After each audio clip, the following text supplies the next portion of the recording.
The Honourable Minister of Law and Justice, Shri Kiren Rijiju. The Honourable Shri Justice U.U. Lalit, Judge, Supreme Court of India. The Honourable Dr. Justice D.Y. Chandrachud, Judge, Supreme Court of India. The Honourable Attorney General of India, Shri K.K. Venugopal.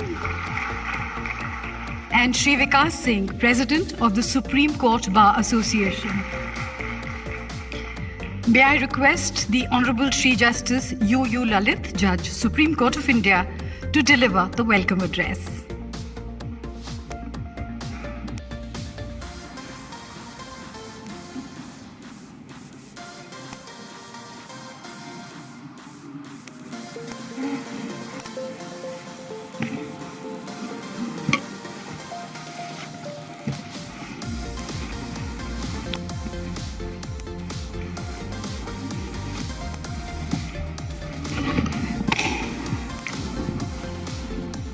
Honorable Shri Narendra Modi Ji, Prime Minister of India, Honorable Justice N.V. Ramana, Chief Justice of India, Honorable Mr. Kiren Rijiju, Law Minister, Government of India, my esteemed colleague, Dr. Justice Chandrachud, Judge, Supreme Court of India, all my brother and sister judges who are present today, Mr. K.K. Venugopal, Attorney General for India, Mr. Vikas Singh, President, Supreme Court Bar Association, all the Chief Justices of various High Courts who are present today, all the senior-most judges of the High Court who are present today, all senior members at the bar, senior advocates, junior members, everyone who is present there, all the members of the registry who are present, the officials of the registry, persons from the media, ladies and gentlemen, exactly 72 years ago, a sacred document was adopted by 284 founding fathers of this nation. It was preceded by 3 years of hard work, extensive deliberations, series of meetings where great minds, great souls had worked on only one mission, and that is to give a vision document for this country, a document which would spell and which would chalk out the destiny of this nation.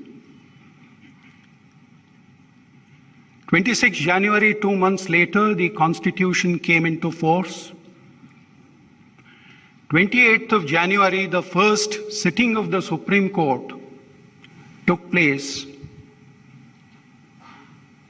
in the portion where, in the Parliament, and that's what the first sitting was attended by 9 Chief Justices of various High Courts.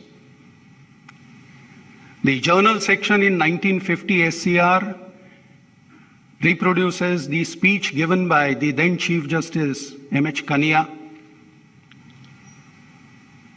And it's a testament for whatever happened that day, a brilliant speech. And today, now, for the first time, so many Chief Justices of various High Courts are present today on this occasion. It's a great occasion to have you here. I welcome all of you here. Our Constitution was the work of those founding fathers who toiled really hard. The Constituent Assembly debates bear testimony for their efforts. There were persons of great vision, great character, and they gave this constitution to us. Over last 72 years, there have been 105 amendments. Initially, we started with only 8 schedules, 395 articles. Today, we have 466 articles. 9th schedule got added by the first amendment. 10th schedule also got added, so 2 more schedules. 3 more parts also got added. One was Fundamental Duties chapter. The other was, so far as administrative tribunals are concerned, one more part got added. And then local panchayat and local government, self-government issues, they were dealt with by the Part 9 and Part 9A. What is significant is 4 regions got added to this union. The first one was Dadra and Nagar Haveli by the 10th Amendment, which was in 1961. Second one was Goa, Daman and Diu by 12th Amendment. Then followed Pondicherry, that is Yanam, Mahe and Karaikal, that was by 14th Amendment. And then finally Sikkim by 36th Amendment. What is of great historical importance is that except the first one, second, third and fourth, they were preceded by either police action or mutual understanding and agreements. Dadra and Nagar Haveli perhaps is the only example where the people living in that region, they decided that they would like to be part of the Indian Union. Leave aside that, we have seen this constitution undergo so many changes. One of the basic and right since first Kameshwar Prasad Singh case, First Amendment, the tussle between right to property and the directive principles of policy. So we saw 44th Amendment deleting 19(1)(f) from the chapter of Part 3, deleting 31 from Chapter 3. So one fundamental right got out of that chapter, but a significant fundamental right which got included, right to education. Original Article 45 simply stated that state shall endeavor and see that all children between 5 to 14 are provided free and compulsory education. The time limit was prescribed was 10 years. But now the mandate is that every child must be given free and compulsory education. So therefore now see the emphases which are changing. Now we are towards the basic idea that yes, every child must be given free, compulsory, and going by the dicta of the Supreme Court, good quality education.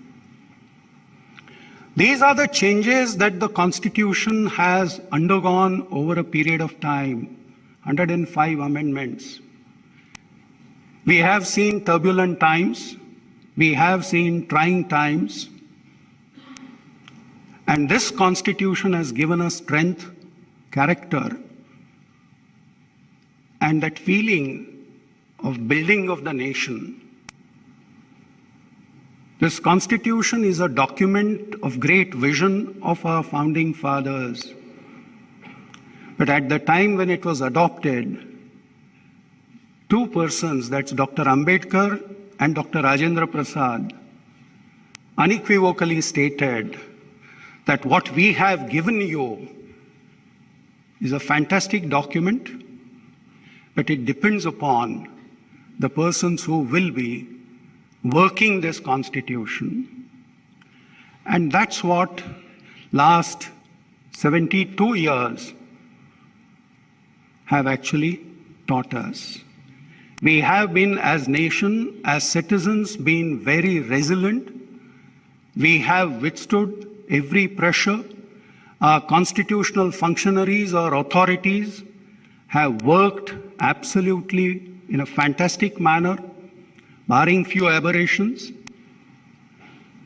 In fact, the Constitution reposes that faith in all functionaries and machineries that everybody will work towards the goal, that is development of this nation, and in the most reasonable way, and the way that's the Constitution has mandated. It is this functioning that we celebrate on this Constitution Day. In 1979, the Supreme Court Bar Association for the first time mooted this idea that 26th of November, when the Constitution was adopted by the Constituent Assembly, be celebrated as Law Day. 79 was close on the heels of the turbulent times of just few years back. And that's the charter, the pledge or the oath, which is a fantastic document which must be reproduced and followed at every juncture. But Law Day would have been confined to the Supreme Court Bar Association. Now today we are celebrating it as Constitution Day. This Constitution is for us to preserve. This Constitution is stated to be a fantastic document by all experts, but it is for us to work in that direction of development. It is for us to use this as a tool, as a vehicle for advancement of all our socio-economic goals. And that's why we celebrate Constitution Day. Welcome you all. Thank you.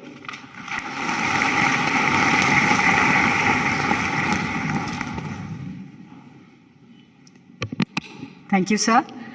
May I now request the President, Supreme Court Bar Association, Shri Vikas Singh, to address the audience.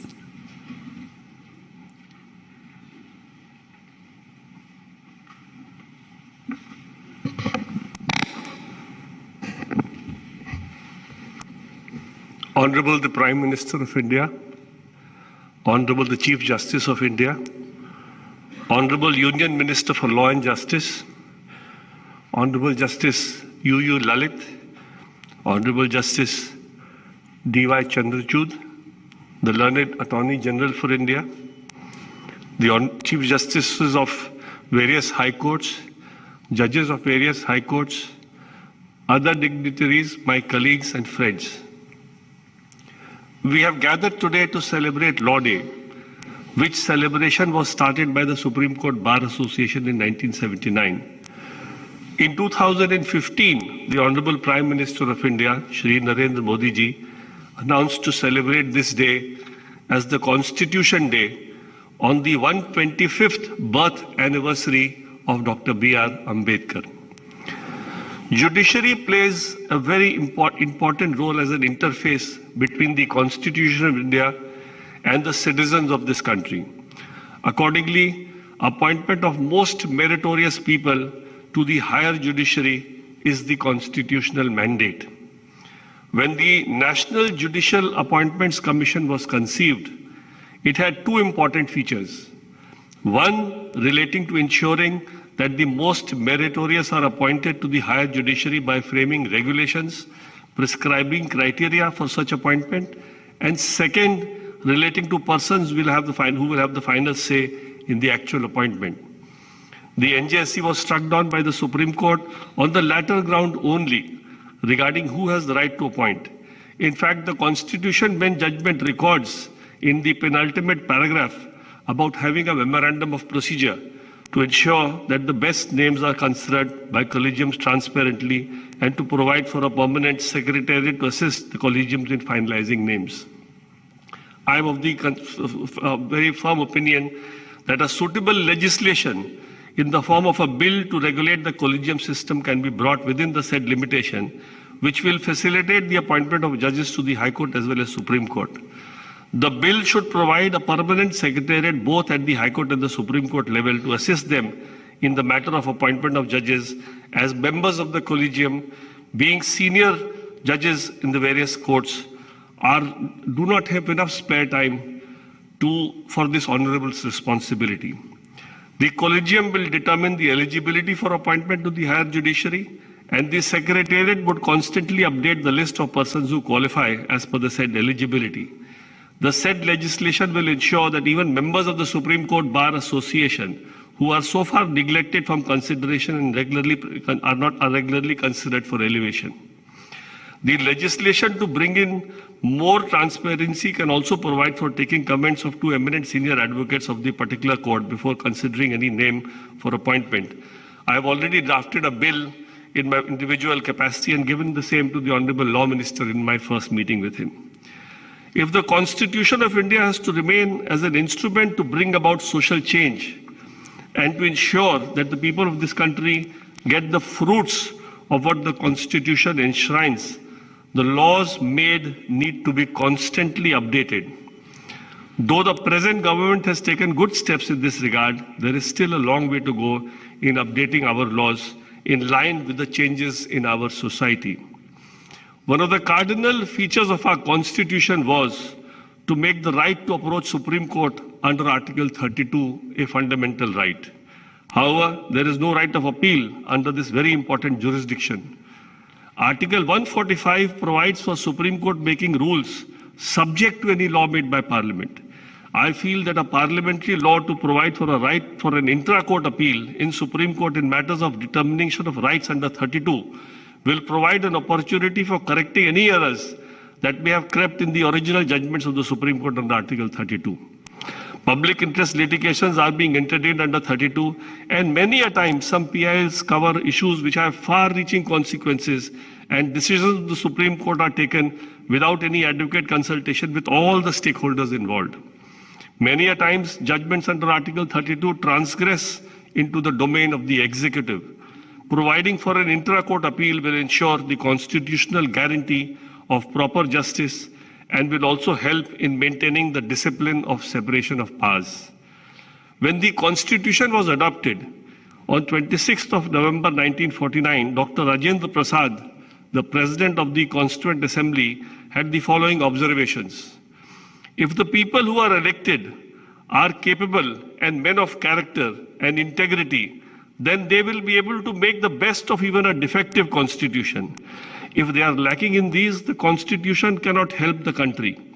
After all, a constitution, like a machine, is a lifeless thing. It acquires life because of the men who control it and operate it, and India needs today nothing more than a set of honest men who will have the interest of the country before them. It requires men of strong character, men of vision, men who will not sacrifice the interest of the country at large for the sake of smaller groups and areas. We can only hope that the country will throw up such men in abundance. Dr. Prasad also expressed two regrets. There are only two regrets, and in his words I quote, "There are only two regrets which I must share with the honorable members. I would have liked to have some qualification laid down for members of the legislatures. It is anomalous that we should insist upon high qualification for those who administer or help in administering the law, but none for those who made it except that they are elected. A lawgiver requires intellectual equipment, but even more than that, the capacity to take a balanced view of things, to act independently, and above all, to be true to those fundamental things of life, in one word, to have character. It is not possible to devise any yardsticks for measuring the moral qualities of a man, and so long as that is not possible, our constitution will remain defective.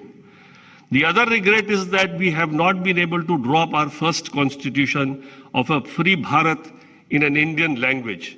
The difficulties in both cases were practical and proved insurmountable.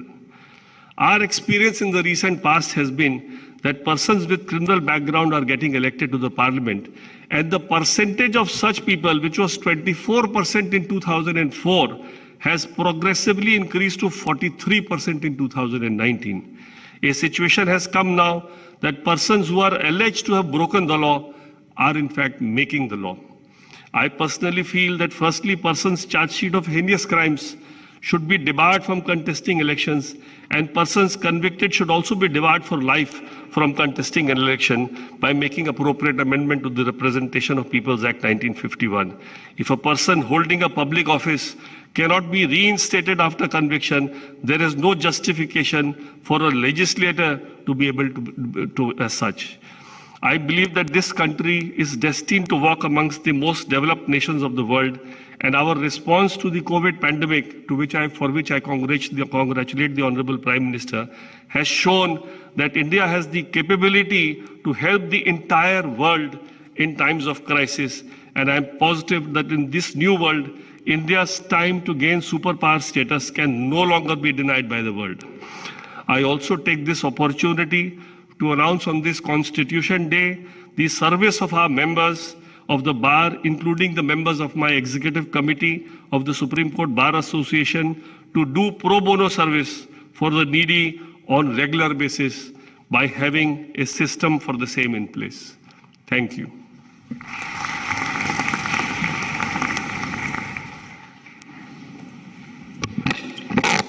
Thank you, sir. May I now call upon the Honorable Attorney General of India, Shri K.K. Venugopal, to say a few words.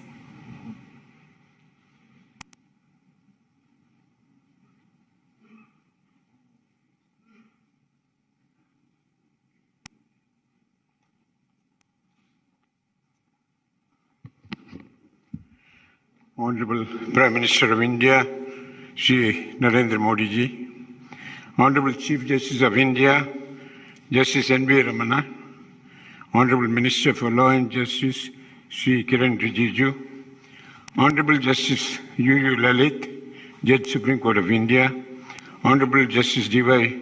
Chandrachud, Judge Supreme Court of India, Honorable Judges of the Supreme Court of India, present and former, Honorable Justices, Chief Justices and Justices of the High Courts, Shri Tushar Mehta, Learned Solicitor General, Shri Vikas Singh, President SCBA, my colleagues at the bar, and ladies and gentlemen. Over the period of the last 75 years, the big question which has been thrown up is the Supreme Court a true constitutional court?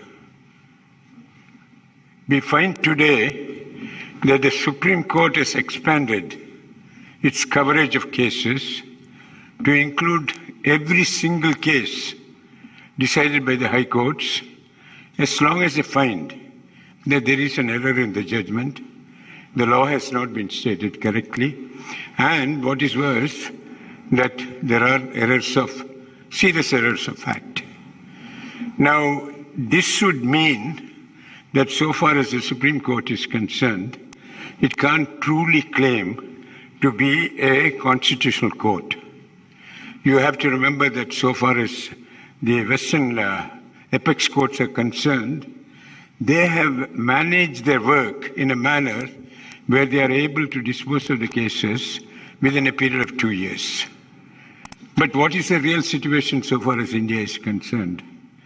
We find that in the Supreme Court list, there are criminal cases pending from 2008, civil cases pending from 2009.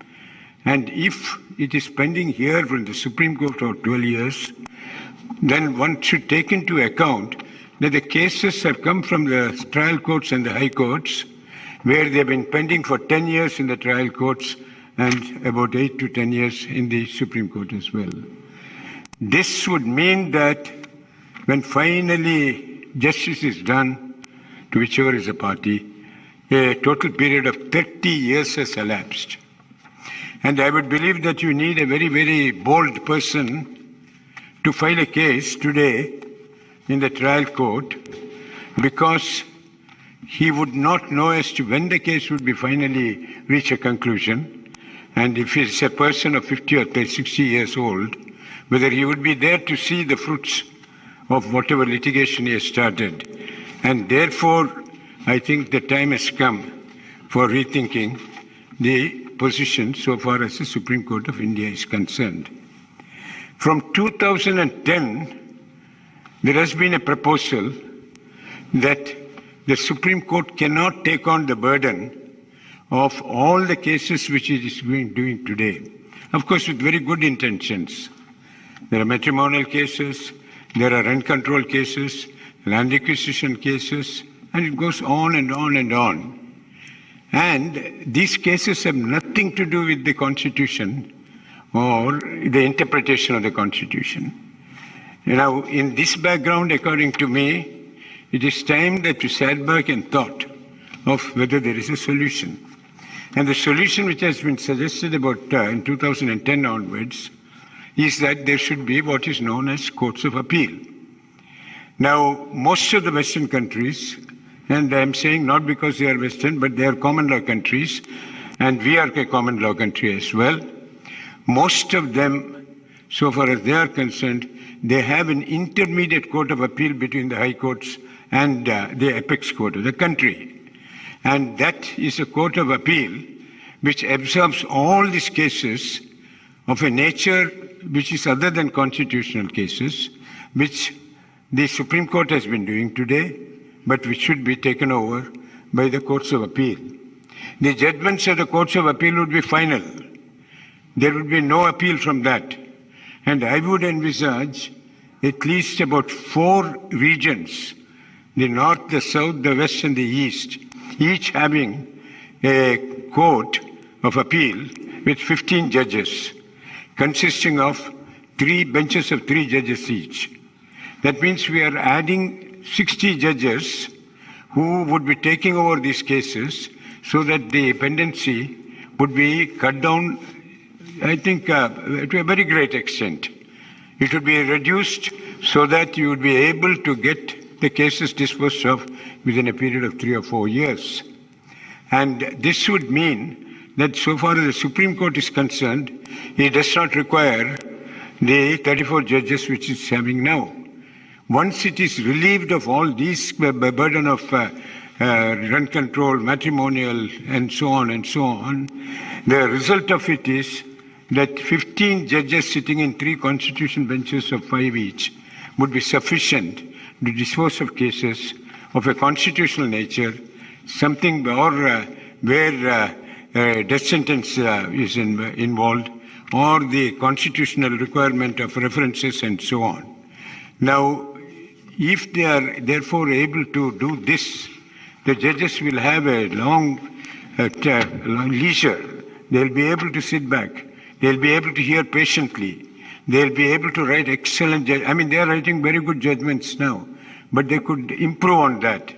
They would be able to read the textbooks on law, which are written in various other countries, including India, and find that they introduce these into their judgments so that the thoughts and ideas. Now, today, we have 34 judges, but there was a very, very prescient article written by Justice K.K. Matthew, one of our eminent judges of the Supreme Court, in an article published in 1982, 3 Supreme Court cases. He had said that with visionary foresight, that he could envisage in due course a Supreme Court consisting of as many as 100 judges. If this is to be true, then I would say that so far as we are concerned, we are admitting to a failure to regulate and structure our court system in a manner where it will be able to bring justice swiftly and at reasonable prices to the litigants of this country. It should be remembered that so far as the right to access to justice is concerned, it is a fundamental right. And being a fundamental right, it means that they should have access to justice at reasonable cost and within a reasonable period of time. 30 years is not a reasonable period of time. And therefore, I believe that the time has come when there has to be a rethinking about the entire structure of the Supreme Court as it exists today. Because there is no use brushing the whole thing under a carpet. Are we aware of the fact as to what is the suffering that a litigant undergoes when at the trial court he has to go on from day to day and wait, and each time the case is adjourned by 6 months, and he doesn't know as to when the case will be taken up and finished. Therefore, whatever reforms are going to be done should not be restricted to the Supreme Court alone. It should think of the high courts, and it should think of the trial courts. Today, we have inherited a system which is extremely cumbersome, where the procedure in the Civil Procedure Code, which is a fat book, would result necessarily in delaying the disposal of cases. The criminal cases, of course, have to have a procedure which gives a full right of defense to the accused. But I think that the cumbersome procedures which exist should be done away with. We have the writ petitions, which can be filed, disposed of within a week or 10 days. It can never be done if you follow the procedure in a Civil Procedure Code. Therefore, so far as I am concerned, I think the time has come when I think both the government as well as the judiciary should put their heads together, because one cannot allow today's situation to continue, because we are not really doing justice. We are ignoring a fundamental right, perhaps violating the fundamental right by allowing this structure of courts to remain. Thank you.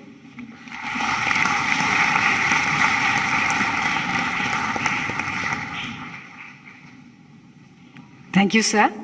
May I now request the Honourable Minister of Law and Justice, Shri Kiren Rijiju, to share his thoughts.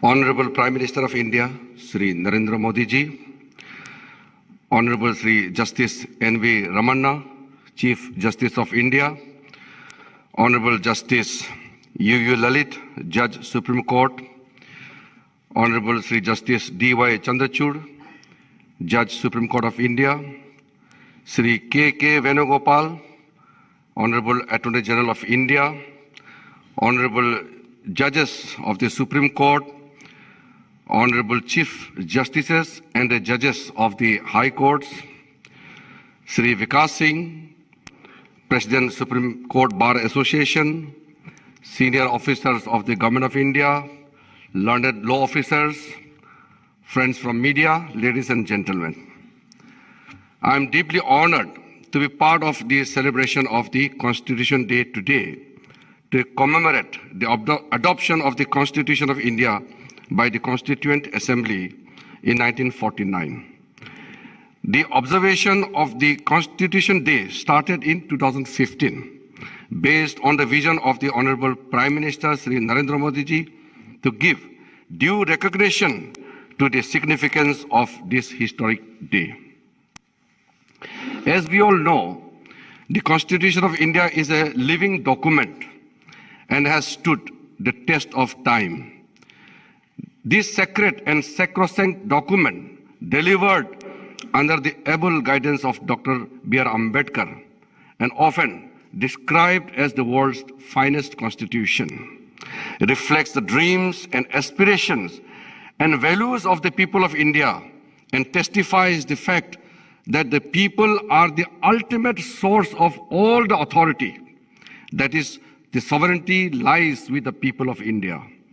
The most important feature of the Indian Constitution is that it harmonizes interests of various sections of the society and exhorts every individual to attain excellence in chosen walk of life and collectively make India a great nation. The democratic process has ensured that our masses have a sense of participation in our development. By giving them a stake, we encourage each one to make a contribution to nation building. I take this opportunity to express my gratitude to the Constituent Assembly and the founding fathers who gave us the Constitution of India.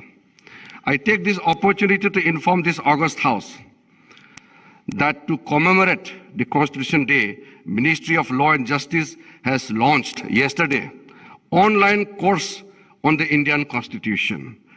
I firmly believe that we must facilitate and ensure that every Indian is access to the provisions of the Constitution of India. The aim of taking our Constitution to every citizen of India has to be made a reality, providing an opportunity to inculcate a deeper understanding of this history, knowledge, and the perspective of our Constitution. Although the Constitution is built on the principle of separation of power, it also warrants a harmonious relationship in the functioning of the three state organs. It is imperative that all the three organs of the state must work together to ensure social, economic, and political justice for the citizens of our country.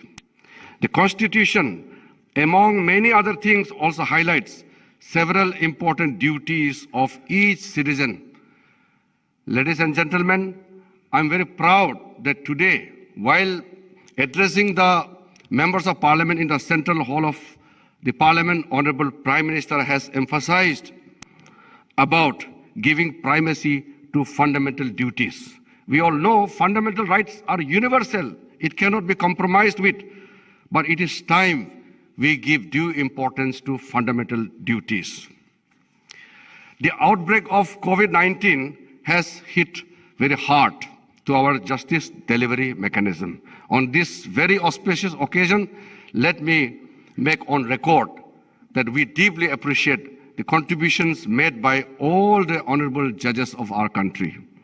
Our courts have risen to the occasion and made use of innovative information communication technology means to keep the doors of justice open to all. The Supreme Court has emerged as a global leader with more than 1.5 lakh virtual hearings. The high courts and the district courts together have conducted nearly 1.5 crore virtual hearings since the COVID period. This is something we feel proud of as an Indian. As part of the Digital India vision, Telelaw has emerged as an effective tool in creating an inclusive society as envisioned by our visionary Honorable Prime Minister Shri Narendra Modi ji and his precepts of Sabka Saath, Sabka Vikas, Sabka Nyay.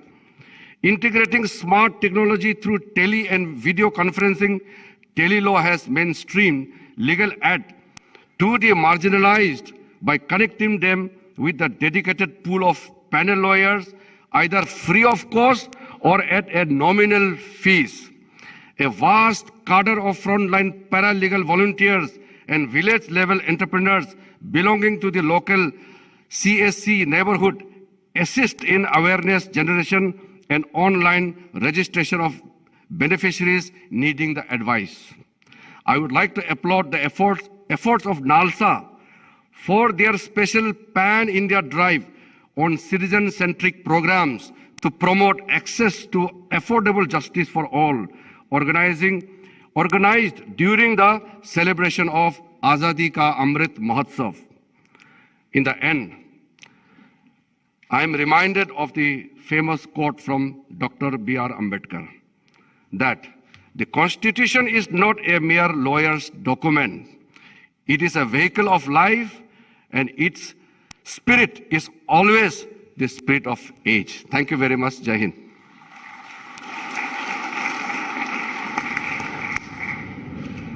Thank you, sir. May I now request the Honorable Chief Justice of India, Shri Justice N.V. Ramana, to address the audience.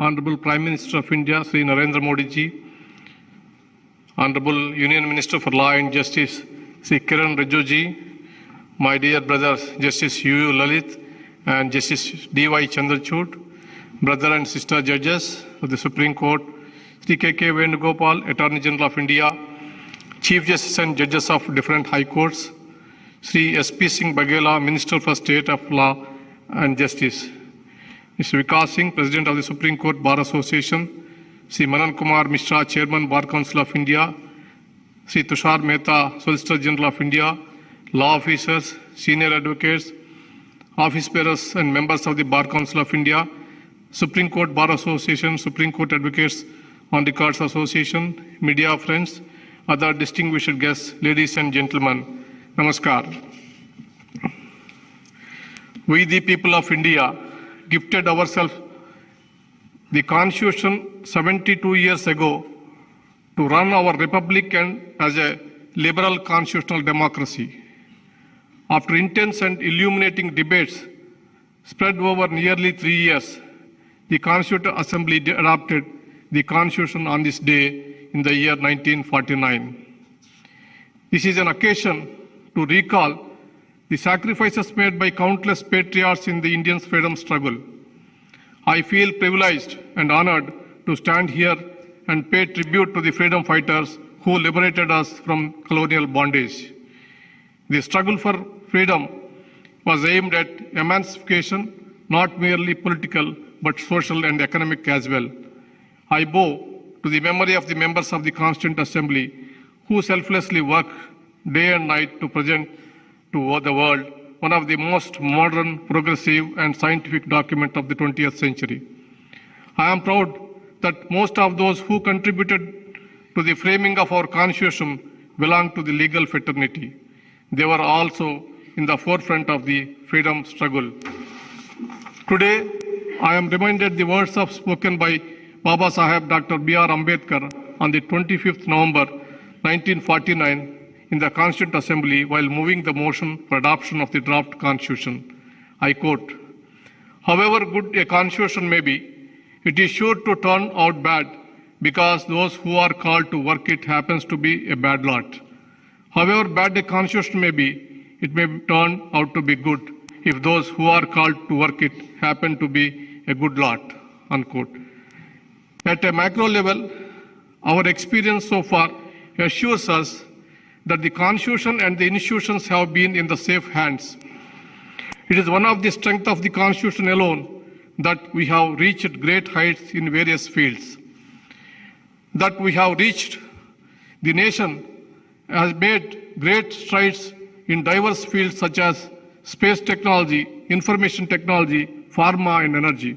We are self-sufficient in food grain production, infant mortality rate, life expectancy, and other indicators suggest that our enhanced standing globally. Today, India is among the major vaccine producers that support immunization program world over. We are among the leading exporters of vaccines, medicines, software, and many other products. It is a matter of pride that persons with roots in India are leading various international institutions of repute. I salute each one of those who made this nation progress. I would like to take this opportunity to share few of my thoughts with me. The framers of the Constitution made accountability as an integral element with respect to the legislature and the executive. However, they consciously decided to keep the judiciary on a different pedestal. They trusted the competence of the men and women who would adorn the bench in upholding the Constitution. Looking back, I can proudly claim that as an institution, the judiciary has lived up to the faith reposed in it by the Constituent Assembly. The fact that the Indian judiciary continues to be last hope for those in distress suggests that it is on the right track.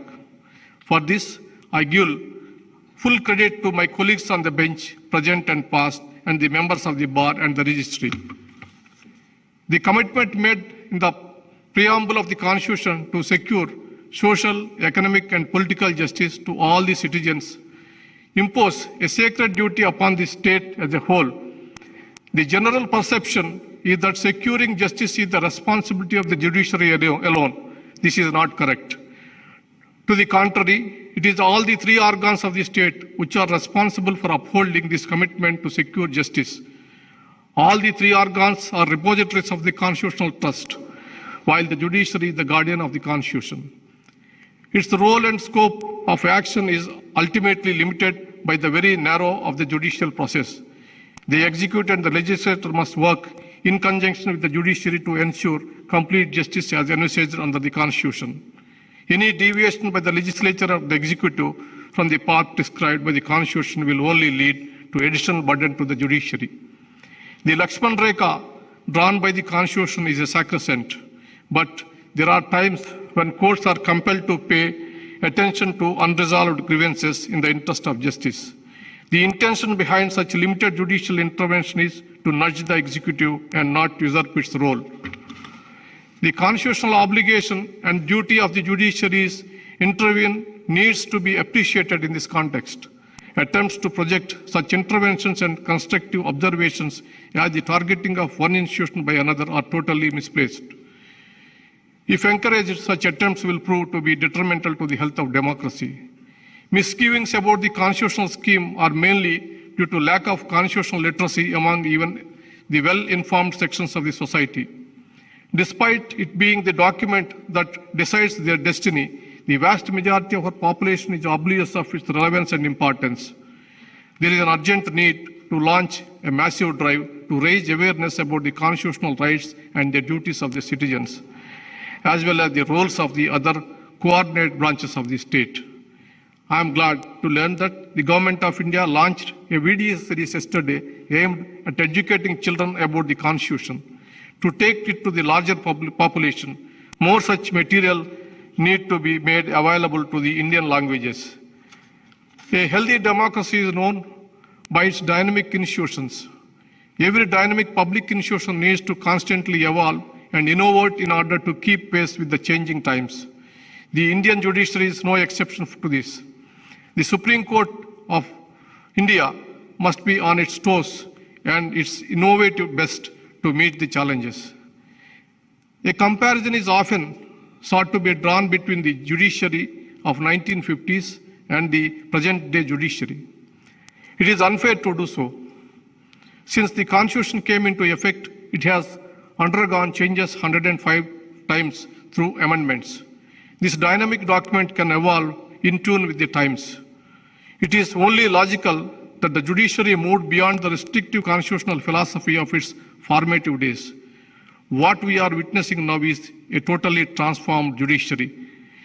This enrichment brought about during the last 7 decades is due to more informed citizenry and rise in expectations of the people and increasing challenges of diverse nature faced by the society. One notable outcome of this enrichment is the idea of public interest litigation. I am not sure if anywhere else in the world a simple letter written by a common man receives judicial attention of the highest order. Yes, it is sometimes ridiculed as publicity interest litigation due to occasional misuse. We must be very ever vigilant to discourage motivated PILs. At the same time, we must also acknowledge the enormous public good achieved through such progressive expansion of constitutional jurisprudence. But the same judiciary, which offers solutions based on mere postcard, paradoxically, struggles for years to take regular litigations to the logical conclusion due to various complex reasons. The question is how to address the issue of protracted litigations and pendency, which is agitating the minds of the citizenry. In this context, I welcome the suggestions made by the learned Attorney General. As far as the pendency of the Supreme Court is concerned, we have initiated steps to reduce it by harnessing technology. Pendency in lower judiciary is particularly alarming. It calls for multi-pronged approach involving all the stakeholders. The solutions that we could think are structural change in the hierarchy of the courts, filling up of the existing vacancies of judicial officers, creation of more and more posts, filling up vacancies of public prosecutor, government pleaders and standing counsels, creation of necessary infrastructure, sensitizing the police and the executive about the need to cooperate in court proceedings, deployment of modern technology tools. Infrastructure development is proving to be a difficult task. I must acknowledge that the Union government has been making reasonable budgetary allocation through its centrally sponsored schemes for this purpose. But due to non-availability of matching grants by some states, the budget allocated remains underutilized. I feel the situation call for the creation of special purpose vehicles, namely national and state judicial infrastructure authorities in the lines of NALSA and SALSA. This will help us make optimal use of the available fund and standardize infrastructure development under one roof. The Government of India can follow the model implemented for modernization of police stations across the country. The new court complexes should be able to deploy modern technological tools to accelerate justice delivery. For this, modern equipment with video conferencing facilities and high-speed networks are essential. The HE committee headed by Brother Justice Chandrachud and the Committee on Artificial Intelligence chaired by Brother Justice Nageshwar Rao are doing a stellar job in this direction. I beseech the Honorable Prime Minister to strengthen our efforts in building state-of-the-art of court complexes for the lower judiciary. An area of grave concern for the judiciary is the increasing attacks on judges. Physical attacks on judicial officers on the rise. Then there are attacks on the judiciary in the media, particularly social media. These attacks appear to be sponsored and synchronized. The law enforcing agency, particularly central agencies, need to deal with such malicious attacks effectively. The governments are expected to create a secure environment so that the judges and judicial officers can function fearlessly. My experience as a legal professional in different roles is what prompted me to call for Indianization of judiciary. I am using the term Indianization to refer a wide range of reforms that our judicial system requires. The judicial system, as it exists in our country today, is essentially still colonial in nature. It takes no account of the social realities or the local conditions. The procedures followed, the language of arguments and judgments, and the high costs involved are all contributing to alienate the common man from the judicial system. People should feel confident in approaching the courts. Only when litigants get a chance to directly participate, their faith in the process and outcome will be reinforced. There is therefore a pressing need to simplify the entire process by removing avoidable procedural barriers and ensuring greater use of the local language. Coming back to the issue of vacancies. Recently, we have witnessed many appointments in the higher judiciary being cleared by the government. It is very heartening to note that the number of vacancies in the apex court is reduced to just one. Now, there are 4 women judges in the Supreme Court for the first time. I hope to see this number grow further. My brothers in the collegia worked overtime to facilitate filling up of the vacancies across the high courts as well. This is an ongoing exercise, and I am sure vacancies will be reduced to the bare minimum soon. I look forward to the continued cooperation of the government. The Honorable Prime Minister was kind enough to lend his support to the legal awareness mission, which was led by NALSA under the dynamic leadership of my brother Justice Lalit. I also thank the Honorable Prime Minister for taking out time for this event today. Within a span of 2 weeks, the Honorable Prime Minister graciously came forward to host my brothers and sisters from Supreme Court and across the country, not once but twice. Having a law minister who understands the functioning of the constitutional system is highly appreciated. His cooperation with the legal fraternity and the judiciary is invaluable. We, the judges, are also citizens of this great nation. We too have dreams and aspirations to be part of a society which is recognized world over as inclusive, modern, prosperous, and progressive. The great Telugu poet Gurajada Apparao Garu said once, "Desamante matti kadoi, desamante manushloi." I remember the Honorable Prime Minister himself quoting this. It means a country is not defined by territorial boundaries. A country is defined by its people. The judiciary has a duty towards the people. On this day, I do not think there is any more patriotic act for the judiciary than rededicating itself to uphold the Constitution in the interest of we the people. Thank you very much.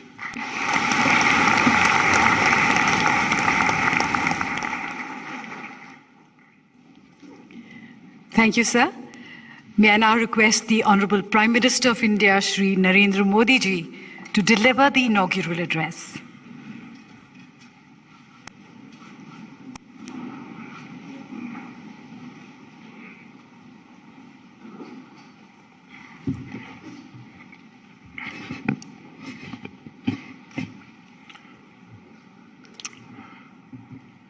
Namaskar.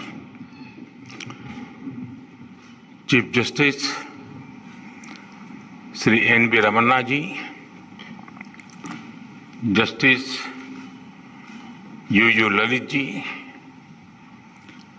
कानून मंत्री श्री किरण रिजिजू जी, justice D Y Chandrachud जी, attorney general Shri के वेणुगोपाल जी, supreme court bar association के अध्यक्ष श्रीमान विकास सिंह जी और देश के न्याय व्यवस्था से जुड़े देवियों और सज्जनों, आज सुबह मैं विधायिका और कार्यपालिका के साथियों के साथ था और अब न्यायपालिका से जुड़े आप सभी विद्वानों के बीच में हूं। हम सभी की अलग अलग भूमिकाएं, अलग अलग जिम्मेदारियां और काम करने के तरीके भी अलग अलग हो सकते हैं, लेकिन हमारी आस्था, हमारी प्रेरणा, हमारी ऊर्जा का स्रोत एक ही है, हमारा संविधान। मुझे खुशी है कि आज हमारी ये सामूहिक भावना संविधान दिवस पर इस आयोजन के रूप में व्यक्त हो रही है।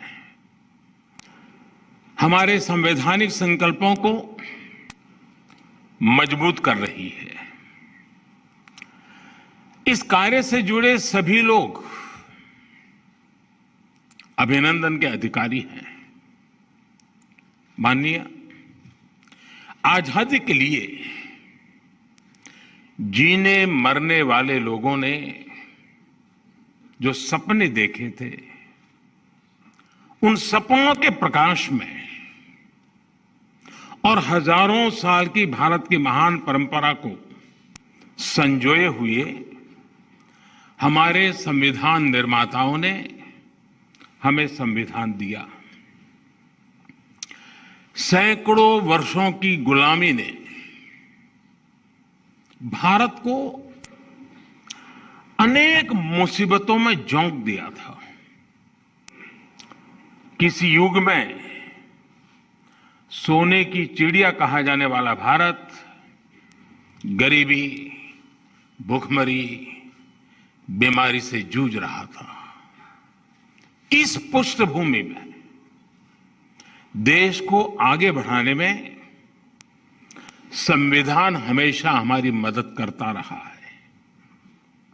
लेकिन आज दुनिया के अन्य देशों की तुलना में देखें तो जो देश भारत के करीब करीब साथ ही आजाद हुए, वो आज हमसे काफी आगे है।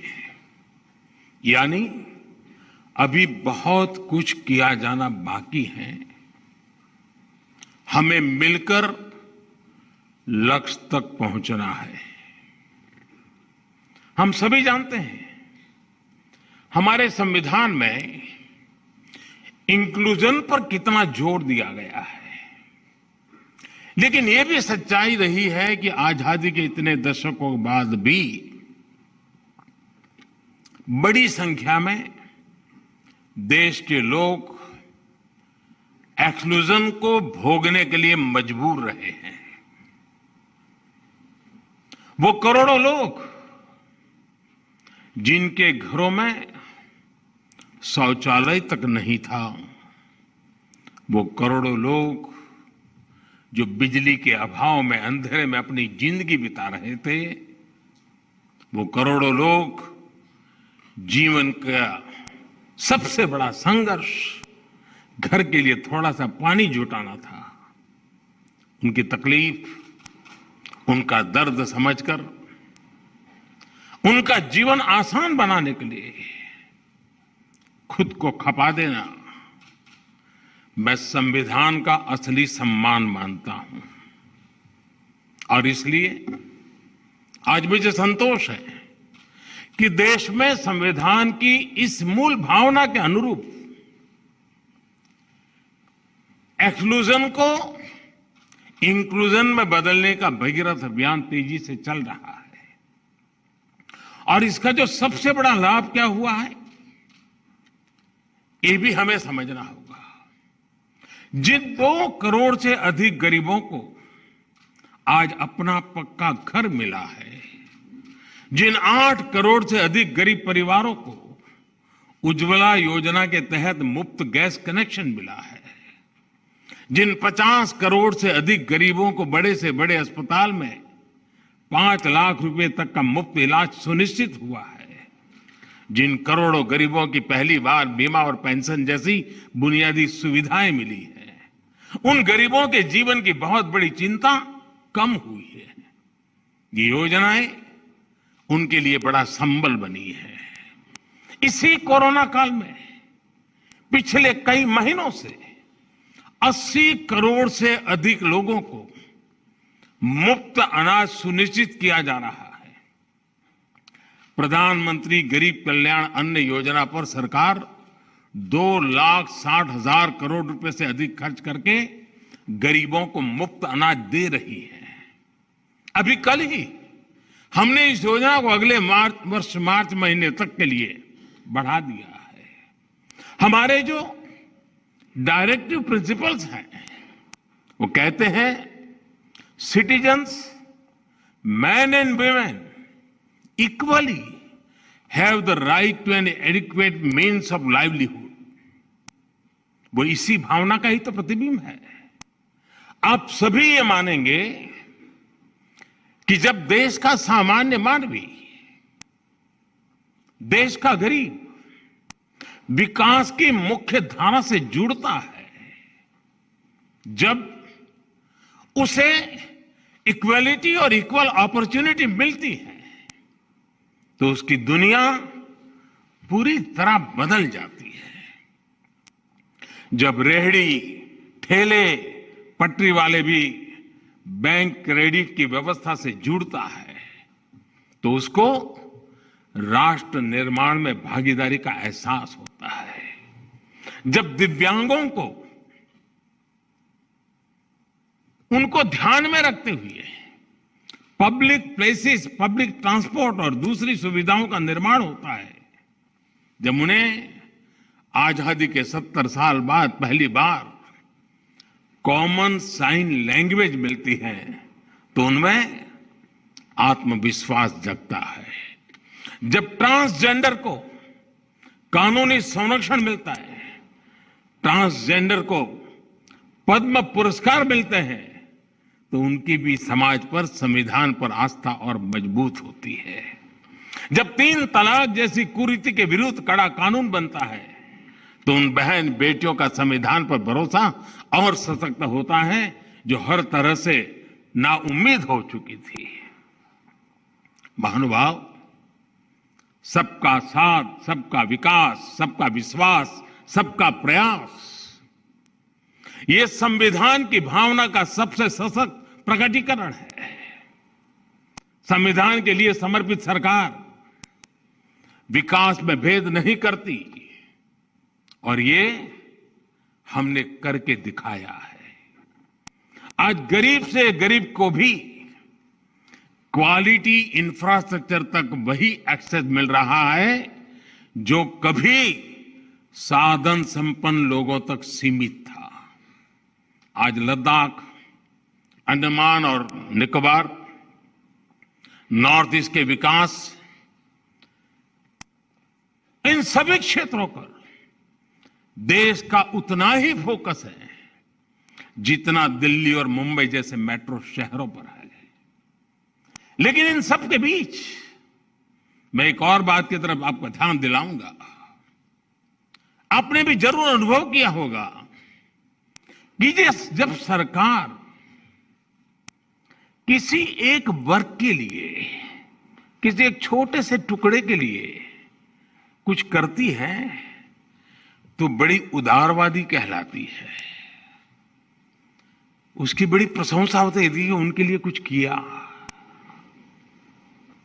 लेकिन मैं हैरान हूं, कभी कभी हम देखते हैं कोई सरकार एकाध राज्य के लिए कुछ कर ले, कुछ राज्य की भलाई का कोई काम कर दे, तो भी वाहवाही हो जाती है।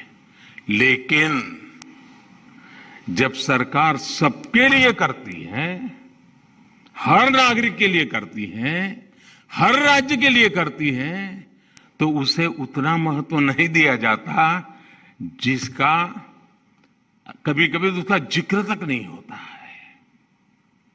सरकार की योजनाओं से कैसे हर वर्ग का, हर राज्य का समान रूप से भला हो रहा है, इस पर उतना ध्यान नहीं दिया जाता है।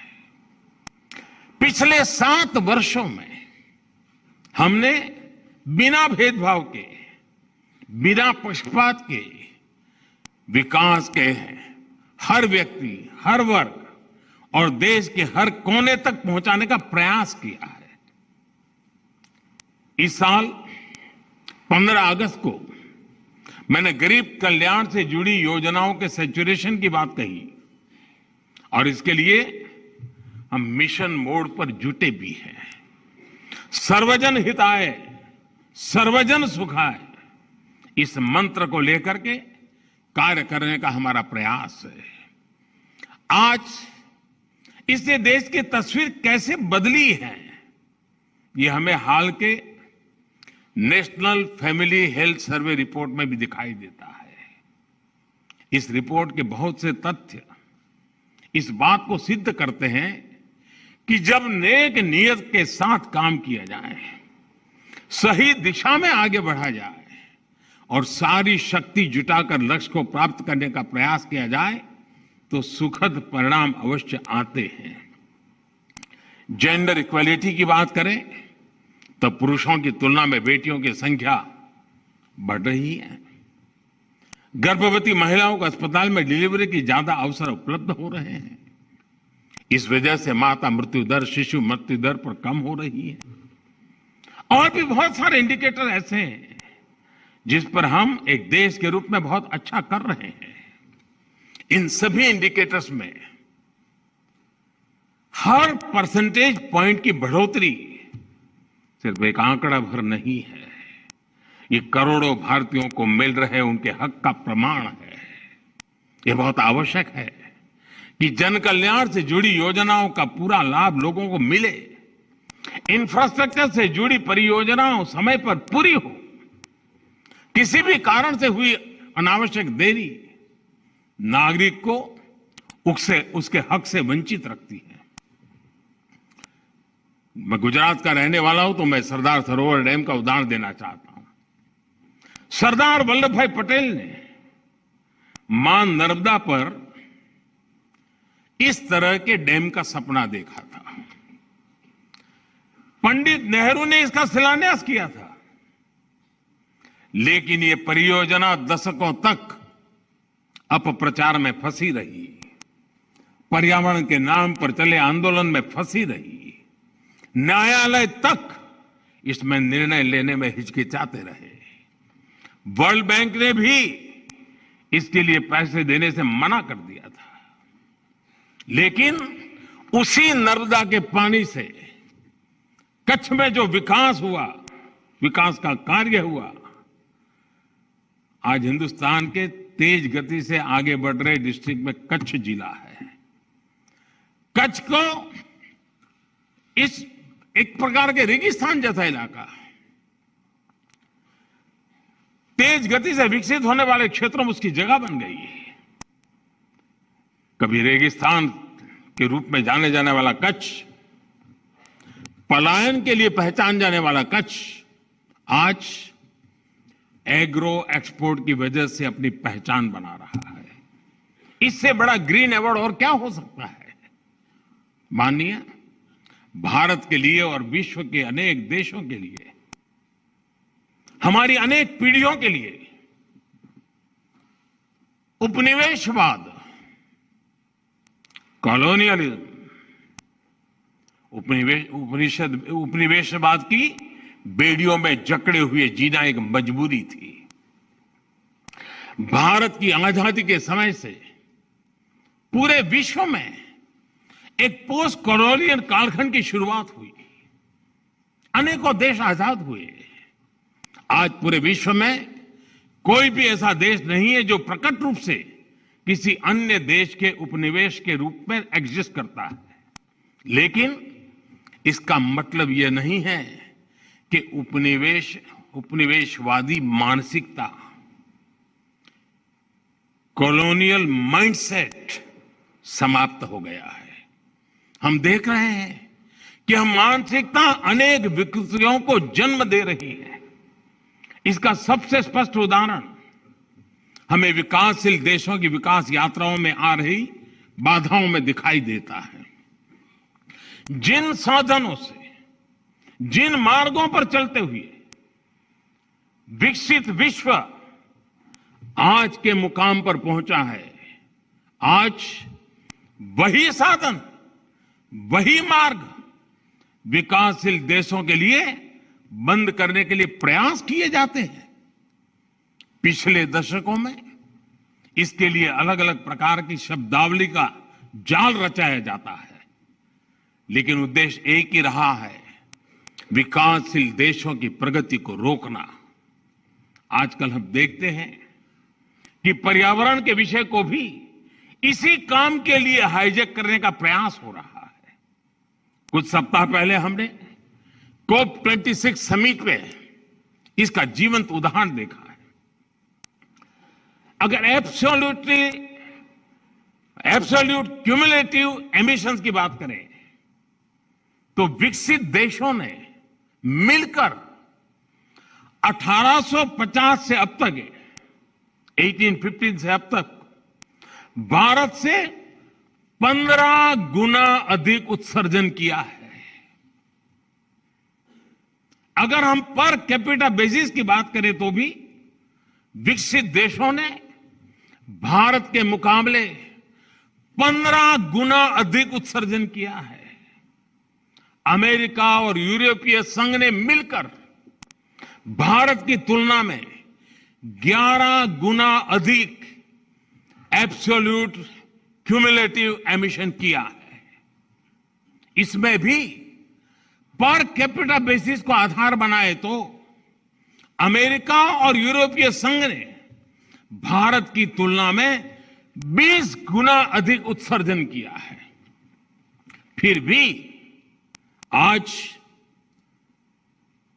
और हमें गर्व है, भारत जिसकी सभ्यता और संस्कृति में ही प्रकृति के साथ जीने की प्रवृत्ति है, जहां पत्थरों में, पेड़ों में, प्रकृति के कण कण में, जहां पौधे में भी परमात्मा देखा जाता है, उसका स्वरूप देखा जाता है, जहां धरती को मां के रूप में पूजा जाता है, उस भारत को पर्यावरण संरक्षण के उपदेश सुनाए जाते हैं। और हमारे लिए ये मूल्य सिर्फ किताबी नहीं है, किताबी बातें नहीं है। आज भारत में लायन, टाइगर, डॉल्फिन आदि की संख्या और अनेक प्रकार की बायोडायवर्सिटी के मानकों में लगातार सुधार हो रहा है। भारत में वन क्षेत्र बढ़ रहा है। भारत में डिग्रेडेड लैंड का सुधार हो रहा है। गाड़ियों के ईंधन के मानकों को हमने स्वेच्छा से बढ़ाया है। हर प्रकार की रिन्यूएबल एनर्जी, उस क्षेत्र में हम विश्व के अग्रणी देशों में हैं और पेरिस समझौते के लक्ष्यों को समय से पहले प्राप्त करने की ओर अग्रसर अगर कोई है तो एकमात्र हिंदुस्तान है। G20 देशों के समूह में अच्छे से अच्छा काम करने वाला कोई देश है, दुनिया ने माना है, वो हिंदुस्तान है। और फिर भी ऐसे भारत पर पर्यावरण के नाम पर भांति भांति के दबाव बनाए जाते हैं। यह सब उपनिवेशवाद मानसिकता का ही परिणाम है। लेकिन दुर्भाग्य यह है कि हमारे देश में भी ऐसी ही मानसिकता के चलते अपने ही देश के विकास में रोड़े अटकाए जाते हैं। कभी फ्रीडम ऑफ एक्सप्रेशन के नाम पर तो कभी किसी और चीज का सहारा लेकर। हमारे देश की परिस्थितियां, हमारे युवाओं की आकांक्षाएं, सपनों को बिना जाने समझे बहुत सी बार दूसरे देशों के बेंचमार्क पर भारत को तोलने का प्रयास होता है और इसकी आड़ में विकास के रास्ते बंद करने की कोशिश होती है। इसका नुकसान ये जो करते हैं ऐसे लोगों को भुगतना नहीं पड़ता है। इसका नुकसान भुगतना पड़ता है उस मां को जिसका बच्चा बिजली प्लांट स्थापित न होने के कारण पढ़ नहीं पाता। इसका नुकसान भुगतना पड़ता है उस पिता को जो रुके हुए सड़क प्रोजेक्ट के कारण अपनी संतान को समय पर अस्पताल नहीं पहुंचा पाता। इसका नुकसान भुगतना पड़ता है उस मध्यम वर्गीय परिवार को जिसके लिए आधुनिक जीवन की सुविधाएं पर्यावरण के नाम पर उसकी आमदनी से बाहर पहुंचा दी गई। इस कॉलोनियल माइंडसेट की वजह से भारत जैसे देश में, विकास के लिए प्रयास कर रहे देश में करोड़ों आशाएं टूटती हैं, आकांक्षाएं दम तोड़ती है। आजादी के आंदोलन में जो संकल्प शक्ति पैदा हुई उसे और अधिक मजबूत करने में ये कॉलोनियल माइंडसेट बहुत बड़ी बाधा है। हमें इसे दूर करना ही होगा और इसके लिए हमारी सबसे बड़ी शक्ति, हमारा सबसे बड़ा प्रेरणा स्रोत हमारा संविधान ही है। माननीय सरकार और न्यायपालिका दोनों का ही जन्म संविधान की कोख से हुआ है, इसलिए दोनों ही जुड़वा संतानें हैं। संविधान की वजह से ही ये दोनों अस्तित्व में आए हैं। इसलिए व्यापक दृष्टिकोण से देखें तो अलग अलग होने के बाद भी दोनों एक दूसरे के पूरक हैं। हमारे यहां शास्त्रों में भी कहा गया है, ऐक्यम बलम सामंजस्य, ऐक्यम बलम समाजस्य, ऐक्यम बलम समाजस्य तत् अभावे स दुर्बलः तस्मात् ऐक्यम प्रशंसन्ति दृढ़म राष्ट्र हितैषणी। अर्थात किसी समाज की, देश की ताकत उसकी एकता और एकजुट प्रयासों में होती है। इसलिए जो मजबूत राष्ट्र के हितैषी होते हैं वो एकता की प्रशंसा करते हैं, उस पर जोर देते हैं। राष्ट्र के हितों को सर्वोपरि रखते हुए ही यही एकता देश की हर संस्था के प्रयासों में होनी चाहिए। आज जब देश अमृत काल में अपने लिए असाधारण लक्ष्य तय कर रहा है, दशकों पुरानी समस्याओं के समाधान तलाश कर नए भविष्य के लिए संकल्प ले रहा है, तो ये सिद्धि सबके साथ से ही पूरी होगी। इसलिए देश ने आने वाले 25 सालों के लिए, जब देश आजादी की शताब्दी मनाता होगा, और इसलिए सबका प्रयास,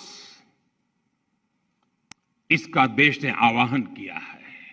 निश्चित तौर पर इस आह्वान में एक बड़ी भूमिका जुडिशरी की भी है। महोदय, हमारी चर्चा में बिना भूले हुए एक बात लगातार सुनने को आती है, बार बार उसे दोहराया जाता है, separation of power. Separation of power की बात न्यायपालिका हो, कार्यपालिका हो या फिर विधायिका, अपने आप में बहुत महत्वपूर्ण रही है। इसके साथ ही आजादी के इस अमृत काल में, भारत की आजादी के 100 वर्ष पूरे होने तक, ये जो अमृत काल है, ये अमृत कालखंड में संविधान की भावना के अनुरूप कलेक्टिव रिजॉल्व दिखाने की आवश्यकता है। आज देश के सामान्य मानवी के पास जो कुछ है वो उससे ज्यादा का हकदार है। जब हम देश की आजादी की शताब्दी मनाएंगे, उस समय का भारत कैसा होगा, इसके लिए हमें आज ही काम करना है।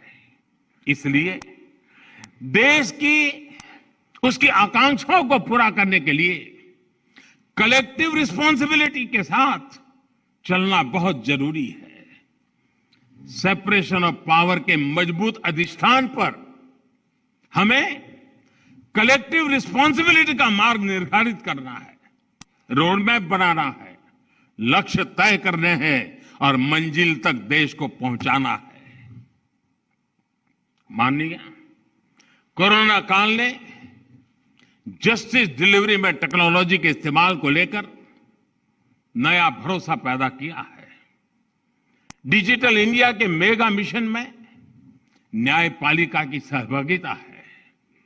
18,000 से ज्यादा कोर्ट्स का कंप्यूटराइज होना, 98% कोर्ट कॉम्प्लेक्स का वाइड एरिया नेटवर्क से जुड़ जाना, रियल टाइम में जुडिशियल डेटा ट्रांसमिशन के लिए नेशनल जुडिशियल डेटा ग्रिड का फंक्शनल होना, ई कोर्ट प्लेटफॉर्म का लाखों लोगों तक पहुंचना, ये बताता है कि आज टेक्नोलॉजी हमारे जस्टिस सिस्टम की कितनी बड़ी ताकत बन चुकी है।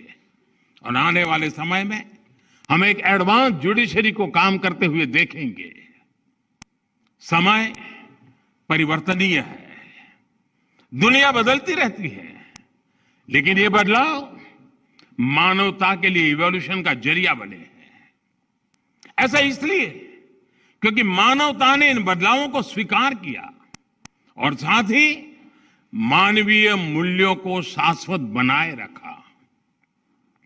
न्याय की अवधारणा इन मानवीय मूल्यों का सबसे परिष्कृत विचार है और संविधान न्याय की इस अवधारणा की सबसे परिष्कृत व्यवस्था है। इस व्यवस्था को गतिशील और प्रगतिशील बनाए रखने का दायित्व हम सभी पर है। अपनी इन भूमिकाओं का निर्वाह हम सब पूरी निष्ठा से करेंगे और आजादी के 100 साल से पहले एक नए भारत का सपना पूरा होगा। हम लगातार उन बातों से प्रेरित हैं जिस बात के लिए हम गर्व करते हैं, और वो मंत्र हमारे लिए हैं संगच्छध्वम संवदवदम संवो मनासानि जानता। हमारे लक्ष्य समान हो, हमारे मन समान हो और हम साथ मिलकर उन लक्ष्यों को प्राप्त करें।